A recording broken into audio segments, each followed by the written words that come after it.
Hello everybody, my name's Teddy and welcome to Tech with Teddy.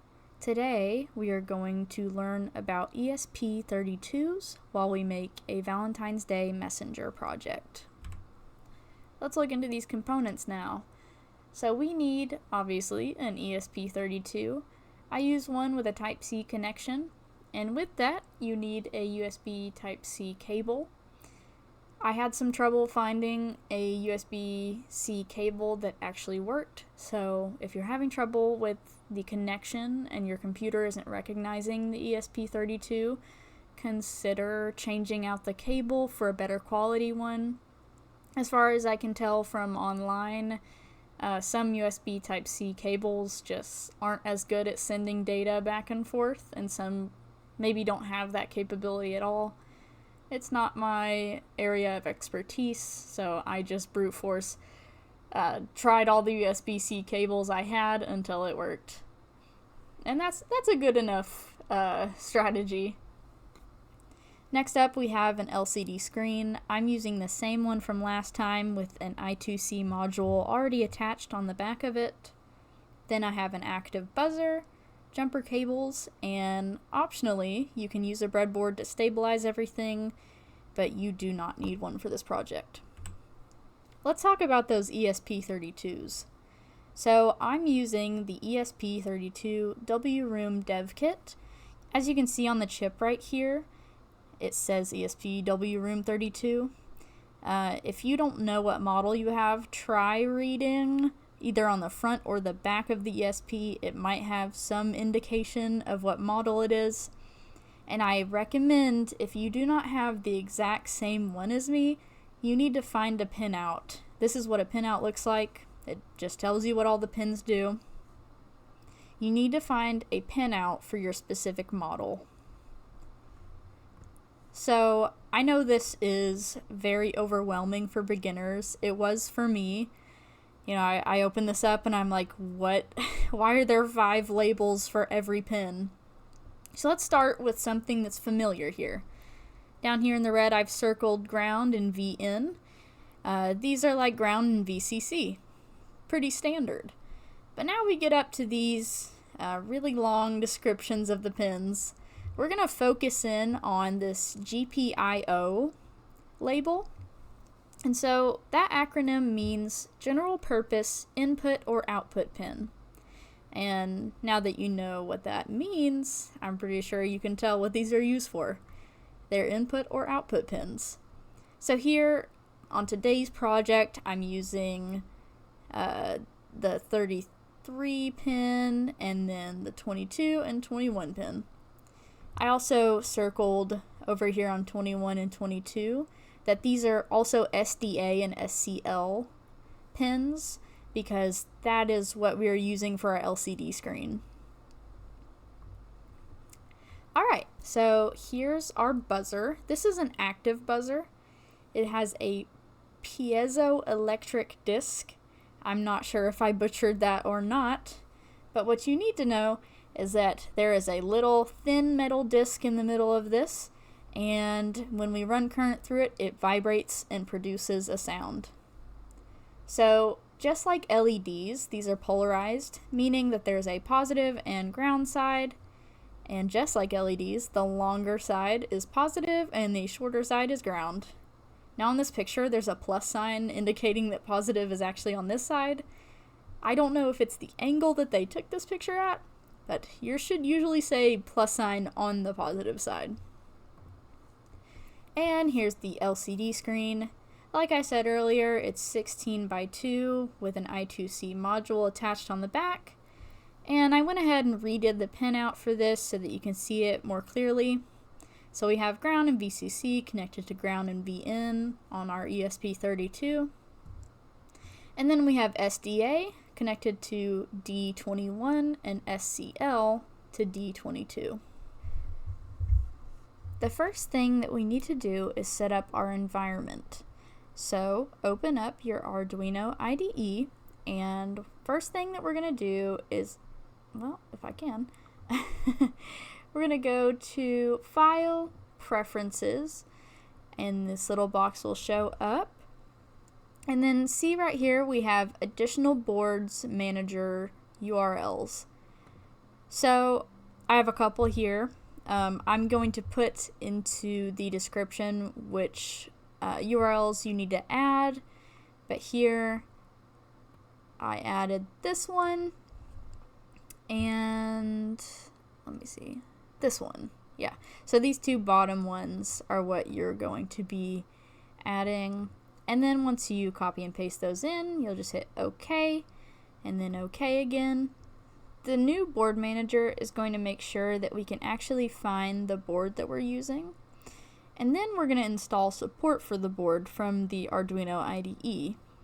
So you can either go to Tools, Board, and Board Manager, or you can just click on this little symbol on the left side of your screen, and we are going to type in ESP32, and we're going to download the one by ExpressIF Systems. So I have 3.1.1 installed. It looks like there's already a new update since I initially made this project, so they keep up to date with this library. And then we need to install the correct drivers so that our computer can recognize the ESP32. So I'm going to link the site that you need to go to download the CP210 drivers.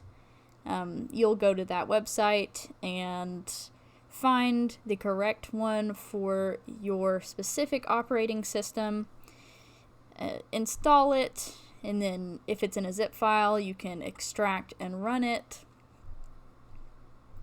But once you have that set up, you should be ready to actually start using the ESP32.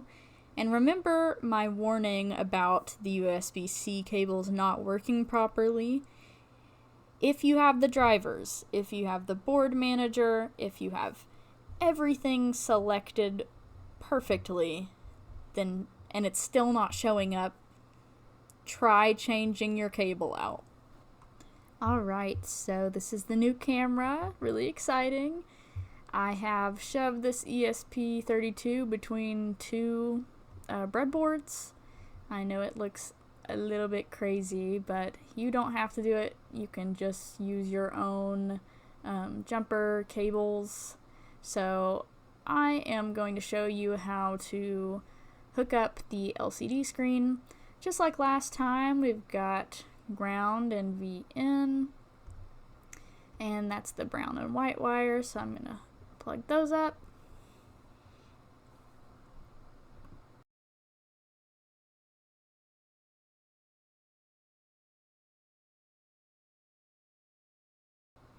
Alright, and then we have to do the SDA and SCL according to the pinout. That's exactly what I do here on pins 21 and 22.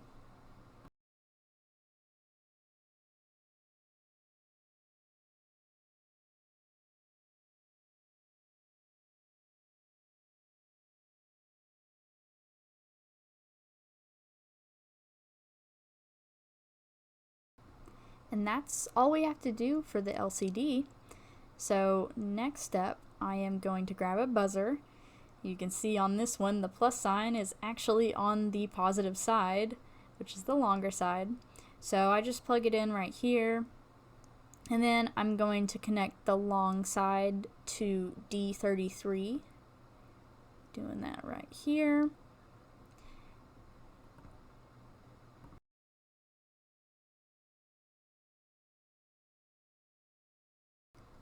And then I'm going to connect the shorter side to ground. So I just put it right behind our LCD's ground connection. That's all that you need to do for the circuitry part. Next we're going to get into the code.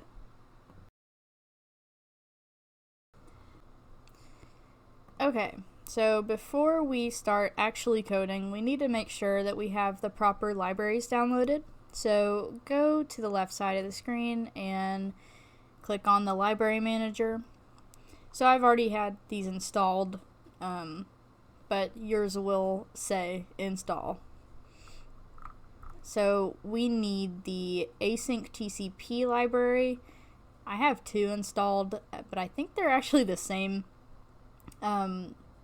This dvaril one, definitely just download this one because it's forked from MeNoDev, which is a person who I see contributing to most of the GitHub repositories on this specific topic. So I think they might be the expert here. So if MeNoDev has made your library for the ESP32 or async web server, it's safe to say that it'll work. So we need async TCP, ESP async web server as well, and then we're using that LCD. So if you didn't install this library in the last video, you need Liquid Crystal I2C by Frank de Brabander. And that's all. We just need to install 3 libraries. And then up here you'll see that I included those 3 libraries as well as Wi-Fi.h. You do not need to install anything to include that. It is built in. Alright, let's go down from the top and go through this code because it's a little convoluted. So, the first thing that I do is I initialize variables for the Wi-Fi setup. So you need your network's SSID and password. Obviously, you'll replace this string here with your actual internet network name and the password. Then I define the pin that the buzzer's on, which we use D33, so put 33 there.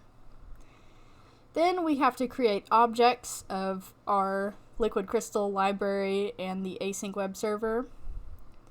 Just like last time with the LCD, the first argument is the address, and then the next 2 are the size of the screen. So for most 16 by 2, the address is going to be x27 or 0x27. And then your async web server object is going to be hosted on port 80 because that is the port that most web servers run on. Next up, I define some variables to hold, first off, the message that the client is going to send us is going to come through this constant character message, and then the inside of it, I put message in all lowercase. Do this, and I'll tell you why in just a minute. Then I also made a string for input message because it's just a little bit easier to take the value that's from this constant character pointer and change it into a string. So I just wanted to do that. You don't have to do it. It just makes it easier to read a little bit. And next, this is a doozy. So I decided to keep this project as simple as possible. As far as file structure, I didn't want to add any more files. I didn't want to, make it any more complicated than it has to be. So here, this is a way that you can just copy and paste your HTML file directly into a variable. So I create constant character array, and this is called index_HTML. So this is our home route. And then after that raw literal, you can input the actual HTML document. So I did not want to get into teaching HTML today, so I just used ChatGPT, and I encourage you to experiment doing the same thing. So this is what Chat did when I asked it to make a Valentine's Day message website that takes a message via the form ID in HTML. And then I also told it to limit the length of that input to 32 characters because that is the max that our LCD screen can display at one time. So the only thing that you really need to pay attention to is this form here we define the action. So whenever the user hits the submit button, they are going to send our ESP32 a GET request. And in that GET request, it's going to contain whatever message that they input into the message container. You need to make sure that the name right here, so message, matches that variable that we made earlier called message. So see, in lowercase I put message, and down here it needs to be the same. So after we get our HTML set up, then we go into our actual setup function and we begin serial communication, and then we set our pin mode to output for the buzzer. Then you'll see I have Wi-Fi set up, so we do Wi-Fi.mode and set it in station mode, which just allows connection to the internet. And then we do Wi-Fi.begin using our SSID and password that we defined earlier. I enter an if statement to check if the Wi-Fi is successful, and if we exit this if statement, then it will print out our IP address that we need to connect to. After this, we need to define our root behaviors for the server. So when the client first connects to the server, they're going to be on this little / means that they're on the home page. And so when they get on that home page, we just send them that HTML file that we made for the home page. Now, the GET request from that client is a little bit more tricky, but follow along and it should make a little bit more sense by the end of this. So, when our client hits submit in their form, they send a GET request to us. So, we say, okay, server, if we receive a GET request from the client, then we check if that request has our message, and to make things easier, I store that message using this value function, and I store it in a string called input message. And then we give the buzzer just a quick little beep to let people know that there's a new message that's about to be displayed, and we print out on our LCD that message. So since we're getting between 0 and 32 characters, I clear the screen, set the cursor to the top left, and then depending on the length we print differently. So if it's less than 16 or equal to 16, we can print as normal. But if it's over 16, below or equal to 32, then we need to split that message between the two rows. So on row 0, we print 16 characters. Then we move to row 1 and we print the last 16 characters. And if all else fails, we say the message was too long. But that should not be able to happen because we check the length of the message being received by our HTML file. Either way. And then also I have this else condition here that just says no message was sent. This should also never really happen. I just have it as just a default case. If everything goes wrong, then we still have our input message saying that we didn't get anything. And then for debugging purposes, I also print out the input message that was received to the serial console, just so that, for debugging, you can check what was actually received. Okay, here I asked chat to make me another page just to confirm that the message was received to the client. So the only thing different about this is that in the middle it says your sweet message, and then we add that input message in there, was successfully received. Alright, and then at the very end of that, once we've defined everything, we go ahead and send over that new page to them, allowing them to check whether their message was received or to return to the home page to send another message. And this may sound confusing, but after all that is defined, we actually begin the server. So don't be confused by these route definitions. These are kind of like functions. We're just defining behavior that will happen once the call is made. And here, the call isn't made when we define it. The call is only made when somebody actually connects to our web server and presses submit. Those are our two cases, really. And for the same reason, we also initialize the LCD and turn on the backlight down here.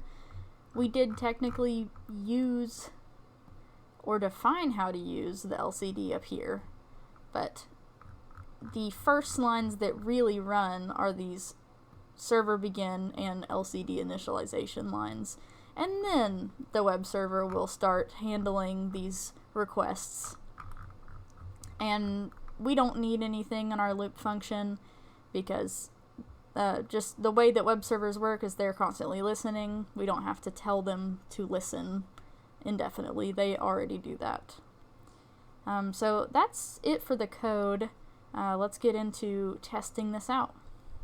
Alright, so I hit upload, and it takes a long time on this computer. I'm not really sure if that's normal or expected, but everything seems to be working fine. Eventually I'll look into it, but not for right now. Working is just good enough.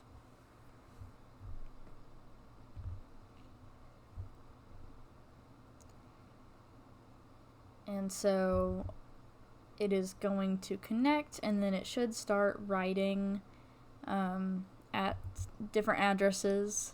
These little 0x things are addresses. So after it's done uploading, you'll be able to go into your serial monitor and it will print out the IP address. You're going to go into Google and type that IP address in. Now your IP address, you shouldn't really share. So don't do that, and I won't share mine. But here, this is the website that chat made, and we're able to enter a message. So we're going to say, I love you. And then when we hit submit, you might have heard the beep. I have it running, but it says that your sweet Valentine's Day message, I love you, was successfully received. I'm going to turn on my camera and show this actually showing up on the LCD. But before I do, let's go ahead and just type another message to show that you can do this multiple times. So we'd say, what's a good message? You're cool. And so, yep. Let's try a too long message. This message is obviously too long. Oh, it won't even let me do it. So, yeah, like I was saying, that too long case actually never happens. And if a user does try to, they can see, oh, my message was cut off. It was a little bit too long. Alright, so this is just a separate video that I made testing those messages that I sent through earlier when I was testing the code. It is beeping. I just don't have the sound on because it's pretty bad quality, but everything works out alright. Before I end today's video, I just wanted to mention that I didn't exactly create a practical use for this project. In the future, when I have more time, I would love to create some sort of container for the ESP32, the buzzer, and the LCD screen, maybe a heart-shaped box or something. And also, I wanted to mention that you can definitely modify this project to be hosted online, so you can do port forwarding. There's many ways to change this project to make it better, and I plan on revisiting it, obviously when I have more time. Well, that's it.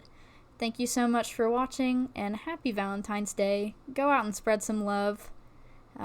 Look forward to some big projects coming in the future on this channel.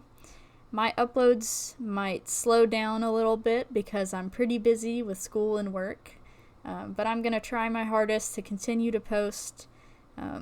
So turn on notifications, subscribe, and comment if you tried this project out and it worked for you. Have a good day.